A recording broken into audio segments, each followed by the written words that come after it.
Jules.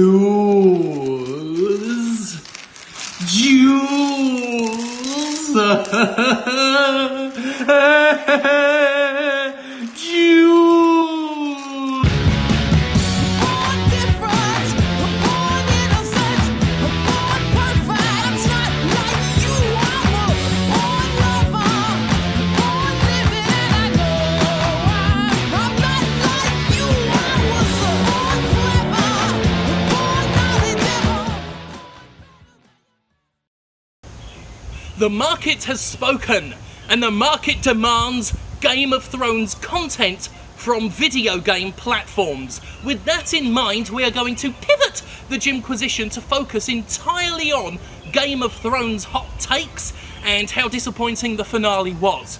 In that regard, I thought it was really interesting how Tyrion... Milkshake? Back on the bus! Back on the bus! Fucking hell, Polygon, are you games journalists or Game of Thrones journalists? Game of Thrones has at long last wrapped up its final season, ending with a decapitated Ned Stark shoving Daenerys Targaryen down his neck hole until just her head pokes out so he can rule Westeros as the queen-headed Gurgle Man. With its controversial finale, the internet is drowning in hot takes and backlash to backlashes, as everyone with even a passing interest in HBO's 2010's cash cow wants a piece of the discourse pie. Video game journalists are no different, and game blogs are full to the brim with dissections and discussions. Game websites have been talking about Game of Thrones pretty much since it began, bringing distinctly non-video game content to websites about video games. The morning after the finale aired, I made a joke about this, asking what video game websites will do for content now that Game of Thrones is over. The goof did not land particularly well with those who work in games journalism, some of whom took it pretty damn personally from the looks of things. But here's the rub. While what I said could be perceived as an attack, against which the wagons must be circled, and while some of you watching have already salivated at the thought of a video dunking on games journalists, as if we don't have plenty of those already, I want to say, I get it.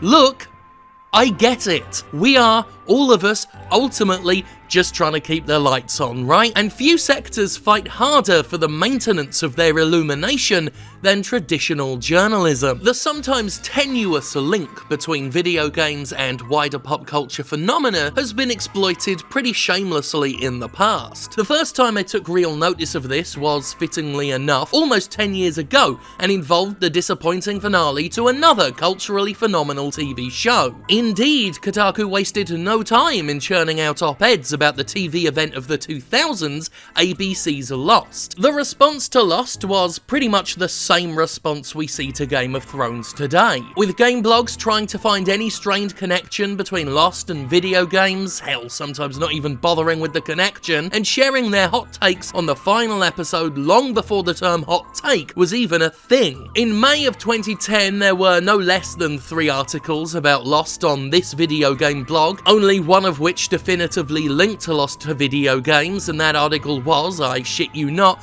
less than a paragraph long and linked to somebody else's far more robust article on the topic. Hey, no major judgment, we were all churning out paragraph-long articles back then. Oh wait, no, look, no, we found another. One article, which I can no longer find a trace of, asked what Lost meant to video games, the answer being mostly nothing, if you were there for actual video game content. And with total honesty, I can say I was a lot more offended about this kind of thing back in the day, especially when Kotaku ran a story on the then recent death of actor Pete Postlethwaite with a glib "How is this news?" tag. That felt a little bit like feeding on carrion. The situation goes on even longer than that, however, with my former stomping ground Destructoid once publishing an article in 2006 titled "Ding Dong, Saddam is dead, here play a game or something." By far one of the most nakedly transparent attempts at glomming onto a wider discussion I've ever seen, even after all this time. Yes, that was a real article, and no, it contained no substance whatsoever. Before I became an independent pundit, what we hip young kids nebulously call a content creator, I was a game journalist. I used to pretentiously claim I wasn't, but I pretty much did the exact same thing. If not in label, certainly in practice for most of the time I was. I know as well as anyone else how much of a struggle it is for any publication to maintain a sense of editorial integrity while also trying to make money. When I first got into the business, traditional print media was suffering badly. The vast majority of video game magazines were closing their doors, and those that remained were desperately trying to remain relevant, as online blogging offered more immediate and updated content. There is some irony that game blogs, once the hot new action that supplanted traditional media, is itself now facing that same supplantation from video producers and live streamers, becoming the new traditional. And there's every possibility the content creators of today will one day find themselves staring down the barrel of replacement. I was in games journalism when the YouTubers began to rise and video content began to take over. Many of you will have heard the phrase pivot to video, which describes how print media makes sweeping resource cuts to written content and dumps all its effort into audio-visual work. It's often cited as a sign of a desperate industry and criticised as half-baked trend chasing. This term, pivot to video, is dated to 2015, but the attitude, the pivot itself, is far older than that. It was around 2009 when Destructoid attempted its first major pivot to video. The phrase, "video is the future," was repeated to the point of mantra, and every writer on board was pressured into at least thinking about audiovisual content. Destructoid had an early presence on Twitch TV, then at the time known as Justin TV, and mandated video reviews and other original programming. Oh! Have we got a video? Yes, we've got a video! By the by, just to demonstrate that I'm far from right all the time, I found this all quite offensive, arguing I was a writer, not a video producer, damn it! Oh my, how things change. Because I pivoted. Let's be honest, in the end, I changed with the times, and it turned out I loved making videos, so it all worked out for me. Not so much for a number of websites that pivoted to video and got bloody nowhere with it, struggling to keep up with a new breed of creator, laser-focused on providing what people wanted at the time. This was compounded by the fact that anyone who worked at these blogs who were charismatic and good at putting out videos inevitably struck out on their own after learning that they could do a lot better outside of a company's shadow. Game blogs have tried it all, and I've been around for most of it. Sponsored content, writing advertorials for pretty much any company that'll pay, I've seen it. Subscription fees for premium content regardless of whether or not there's a plan for said content or a guarantee that said content won't be awful. Oh boy, I've seen it. Emphasizing keywords and glomming on to non-game content just because it's popular. Obviously I've seen it. Pivoting towards anything, absolutely anything, that might have a glimmer of success to it.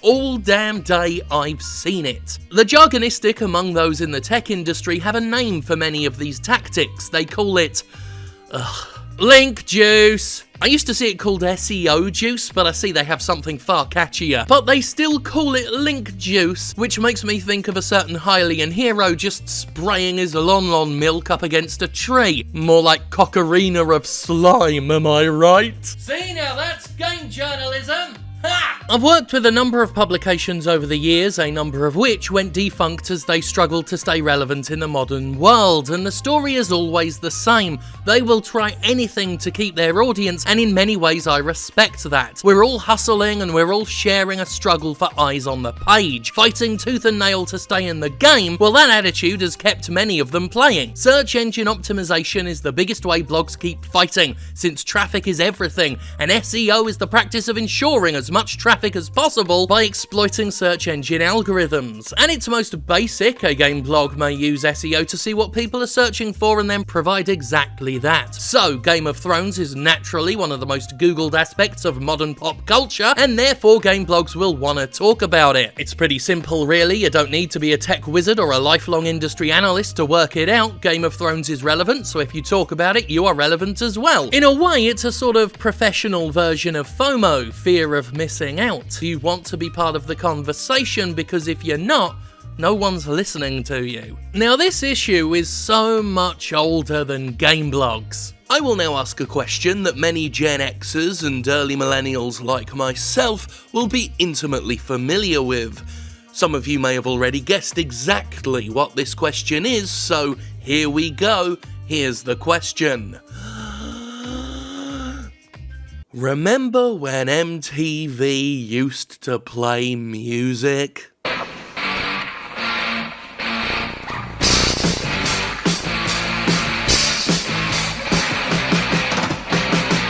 MTV is by far the most renowned victim of the content niche dead end. Once upon a time, MTV was called MTV because it stood for music television. When it launched in 1981, it was a channel for music videos, and that was at the core of its output. Good old-fashioned music videos. Even as it offered original shows, music was still a key part of the programming, such as the cartoon Beavis and Butthead breaking up its episodes with the titular characters riffing on music videos, because it was music television. But it was fitting that the very first video MTV ever played was Video Killed the Radio Star by the Buggles, a song about old media being supplanted by new media, the subject of this topic and a harbinger of what MTV and other niche television channels would face in the years to come. Nowadays, MTV is mostly known for reality TV shows, just like the History Channel is less about actual history and is mostly known for reality TV shows, just like TLC is no longer the Learning Channel and is mostly known for disturbingly exploitative and straight-up tasteless reality TV shows. Because television cannot survive being niche forever.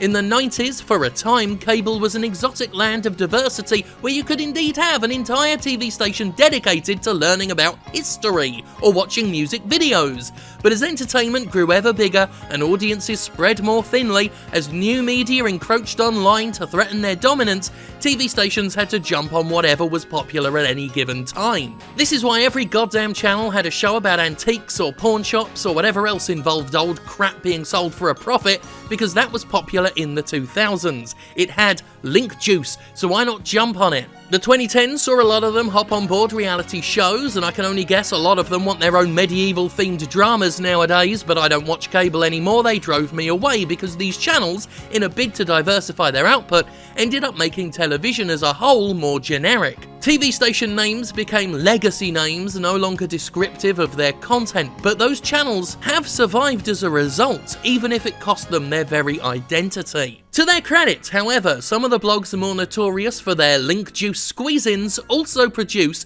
some of the finest journalism in the business. Shut up, they do. As much as people want to hate on Kotaku and Polygon for a bevy of slights, both real and imagined, one cannot deny that when they churn out good work, it's damn good. It is thanks to Kotaku that we know of the abuses and mismanagement in BioWare that dealt damage to the mental health of its employees and twisted Anthem into a confused mess of a non-game. It is thanks to Polygon that we know of Epic's abuses, making voluntary overtime mandatory through an implied threat to jobs. Both CD Projekt Red and NetherRealm Studios have pledged to cut down on abusive crunch, thanks in no small part to the light traditional media shone on their practices. Good journalism can still happen in traditional games media, and when it's good, it's fucking valuable. For all my jokes and my saltiness, if the cost of that work happens to be a few desperate articles jumping on the Game of Thrones gravy train, it's certainly not the worst exchange I've ever seen. Games media, like so much media before it, has seen its audience spread out as a result of freshly emerging content, while Adblock's popularity ensures that even those who stick around may not be viewing the advertising from which most of these publications derive their revenue. And when they try to combat Adblock with premium subscriptions or sponsored content, they piss off their regular readers for paywalling or shilling. I think it's tacky when a game blog contrives a reason to talk about something outside of games just because it's popular. It's nakedly transparent when it happens, especially when the content itself is vapid and has nothing to offer. But I get it. And it would be remiss of me to not acknowledge that a lot of the people producing these Game of Thrones hot takes do genuinely really like Game of Thrones and will gladly take an excuse to chat about it. Lord knows I'm always sneaking in references to professional wrestling wherever I can get away with it on this show. I would love to dedicate the entire Jimquisition today to talking about how amazing All Elite Wrestling's Double or Nothing event was this weekend, but I can't. Some game journalists do have the luxury to talk about any other part of nerd fandom they like, and I totally understand them taking that opportunity, and one must also acknowledge that a lot of people who play video games are also interested in stuff like Game of Thrones, so it's not like these game blogs are serving content that their viewers don't necessarily want. I still reserve my right to take potshots, especially when game blogs end up saturated with non-game content, but I can't begrudge any individual writer for taking their chance to geek out about something that isn't strictly game related. And ultimately, as is the theme of this year's Jimquisition output, if I'm mad about any of it, I'm mad at the wider system, at how, on an industry level, those who provide specific niche content are too often forced to water themselves down or blink out of existence. And that seems baked into our culture and the cycle of emerging technology and media. The inevitability of video killing the radio star. There's no easy fix for that. Hell, there's no fix at all, so despite the shade being thrown, I do understand the compromise. I do not, however, understand it when sites like these put spoilers in their headlines and header images the day after a show airs, and I've seen you do that, Polygon, and for that you can go get fucked. Jules.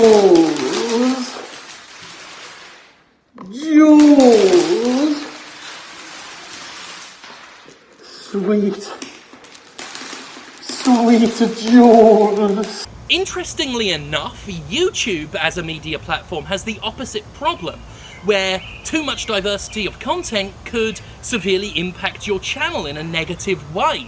There are studies that show that channels focusing on one video game, like a Fortnite channel or a Minecraft channel, actually performs better overall than channels that focus on a lot of games.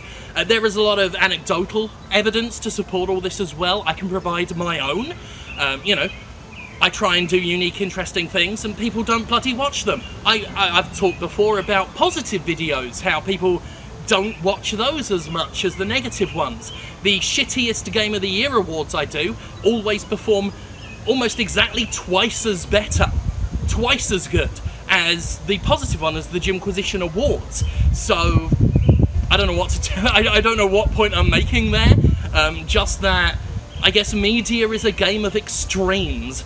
Either there's too much diversity or there's not enough diversity when it comes to the actual content being published.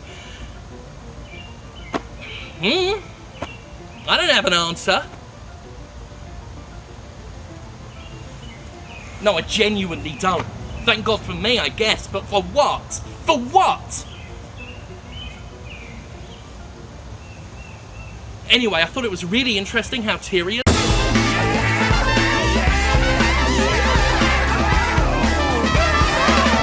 Everybody's thinking about me.